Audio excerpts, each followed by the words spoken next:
how does one figure out their passion, committed to family? And should passion always override such considerations which might also be important in their own way? Passion is just a certain thought in your mind to which you invest certain emotions. And if you know how to generate thoughts consciously and invest emotion consciously, this wouldn't even be an issue.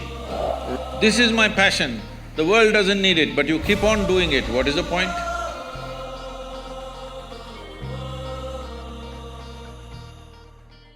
The next question is something which all students deal with is, how does one figure out their passion? And should one necessarily follow their passion even if it means sacrificing comfort, lifestyle or geographical proximity to family? And should passion always override such considerations which might also be important in their own right? See, let us understand what is passion.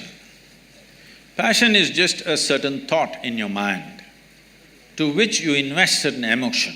That's your passion, right? You can be passionate about a certain activity, you can be passionate about a certain person, you can be passionate about a certain thing. How did this happen? It's a thought in which you invested a certain amount of emotion. I'm saying, if you know this, and if you know how to generate thoughts consciously and invest emotion consciously, this wouldn't even be an issue.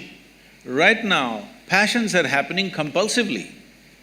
What happens compulsively will lead you wherever it leads you. Sometimes it takes you to a good place, sometimes it takes you to a bad place. But if it means so much to you, it means so much to you means it is just that you have invested so much emotion in it. That's all it is. Because you've invested so much emotion in it, you may not be able to look at it logically once again. You have lost your fundamental discretion simply because you've invested so much emotion in it. I don't think that's a way to build one's life.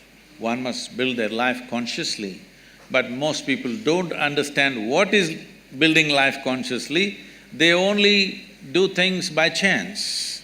This is why those who are successful are stressed, those who have failed are frustrated, both are suffering.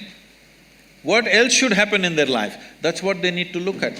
What needs to happen in their life is, they must learn to conduct their physical body, their psychological process, their emotional process and the fundamental energy process in the body consciously. If this happens consciously, this will happen the way you want. If this happens the way you want, you living joyfully or blissfully is a natural thing. In the world, what you do is not according to your passion. In the world, what you do is what is most needed today. That's what you must do. This is my passion, the world doesn't need it, but you keep on doing it, what is the point?